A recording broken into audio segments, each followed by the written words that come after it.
السلام علیکم ورحمۃ اللہ۔ میں احمد ارشاد آپ تمام ناظرین کا احمد ارشاد آفیشیل چینل پر استقبال ہے۔ جی ہاں ناظرین کرام، اس وقت جو ہے میں آپ تمام ناظرین کی خدمت میں ایک بہت بڑی خبر کے ذریعے سے حاضر ہو رہا ہوں۔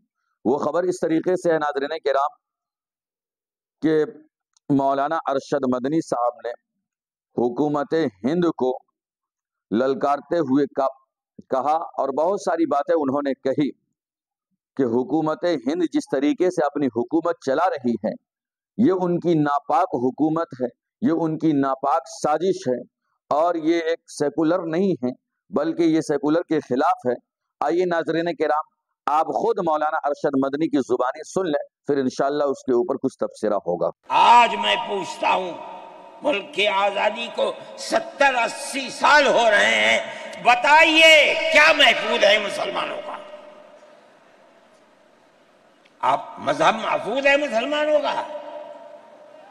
کیا آپ نے مسلمان مذہب کا مسئلہ قرآن و حدیث سے ثابت ہے؟ آپ جو کچھ کر سکتے تھے آپ نے نکاح اور طلاق کے اندر کر دیا، مذہب کا محفوظ ہے؟ آپ کی حکومت اتراکھنڈ میں ہے، آپ یکساں سول کوڈ، یعنی کوئی تعلق مسلمان کا مذہب سے نہیں ہوگا، گورنمنٹ جو قائم کرے گی اس کے اوپر مسلمان کو چلنا ہوگا۔ کہاں کا سیکولرزم ہے؟ کیا مسلمان اس پر اطمینان کر سکتا ہے؟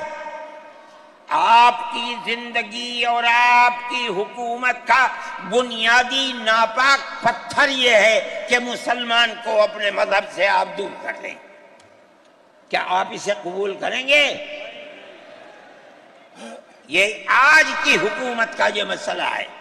مذہبی فرائض کہاں کے آپ زندہ رہ گئے؟ آج آپ نے مسئلہ بنایا ہے کہ اتراکھنڈ کی ریاست اور شہروں کے اندر مسلمان جو 50 سال سے آباد ہے آباد بھی نہیں رہ سکے گا۔ یہ آپ کا کردار ہے، یہ تصویر ہے اور ناپاک تصویر ہے۔ ہم کہتے ہیں جس تصویر کو آپ پیش کر رہے ہیں یہ تصویر سیکولر دستور کی تصویر نہیں ہے۔ ہمارا آج کا یہ کنونشن سیکولر دستور کی حفاظت کے لیے۔ جی ہاں ناظرین کرام، تو آپ نے جو ہے مولانا ارشد مدنی کے اس بیان کو سنا کہ انہوں نے جو ہے سخت اس بات کا جو ہے رد کیا کہ حکومت جس طریقے سے حکومت چلا رہی ہے اس طریقے سے جو ہے یہ سیکولر کے خلاف ہے۔ کیوں کہ ملک کا آئین اور ملک کا دستور ہمیں اپنے مذہب اور دھرم کے ساتھ ملک کے اندر رہنے کی اجازت دیتا ہے، لیکن یہ ناپاک حکومت جو ہے یہ ناپاک سازش رچ کر کے اور آئے دن یہ مسلمانوں کو نشانہ بناتی رہتی ہے، اور آزادی کے 60-70 سال ہو گئے لیکن اب بھی مسلمان محفوظ کسی طرح سے نہیں ہیں۔ کبھی مسلمانوں کے دھرم کے اوپر بات ہوتی ہے، کبھی مسلمانوں کے دھرم کو لے کر مسلمانوں کے گھروں کو توڑا جاتا ہے، کبھی مسلمانوں کے دھرم کو لے کر کے مسلمانوں کی مذہبی قانون اور مسلمانوں کے اسلامی قانون اور احکام کے اندر رد و بدل کرنے کا معاملہ آتا ہے۔ اس طریقے کا جو کام یہ حکومت کر رہی ہے، جبکہ قرآن و حدیث سے باقاعدہ ہمارے تمام یہ احکامات ثابت ہیں، چاہے وہ نکاح کا مسئلہ ہو، چاہے وہ طلاق کا مسئلہ ہو، تمام چیزیں ہمارے قرآن و حدیث سے ثابت ہے، اور یہ ملک کا آئین اور دستور ہمیں اس پر عمل کرنے کی بھرپور اجازت دیتا ہے۔ تو یہ ناپاک حکومت کو کس نے یہ اجازت دی کہ وہ اس کے اندر جو ہے رد و بدل کرے؟ تو مولانا ارشد مدنی نے للکار کر کے ان کی ان تمام کوششوں کا اور ان تمام ناپاک سازشوں کا انکار کیا ہے، رد کیا ہے۔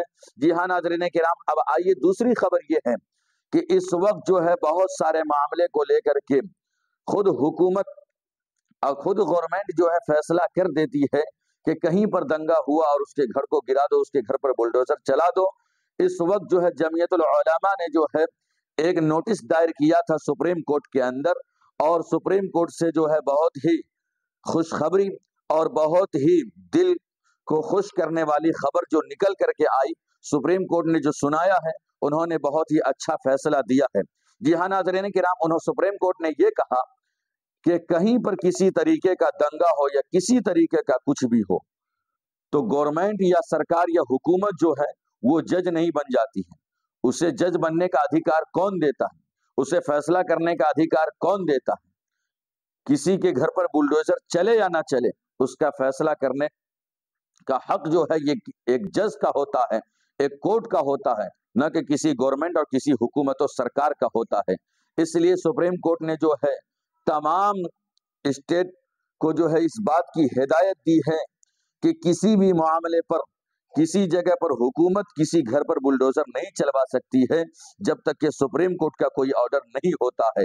اور اگر کوئی اپنی طاقت کے بل پر اس طریقے کا کام کرتا ہے تو پھر انہیں جو ہے جس طریقے کا گھر بنا ہوا تھا بالکل ویسا ہی گھر بنا کر کے انہیں دینا پڑے گا۔ جی ہاں ناظرین کرام، تو جمعیت العلماء کی اس قدم بڑھانے کو ہم مبارکباد دیتے ہیں، اس لیے کہ انہوں نے یہ قدم بڑھایا اور الحمدللہ ایک اچھی خبر اور ایک اچھے فیصلے سپریم کورٹ کے ذریعے سے آئے ہیں۔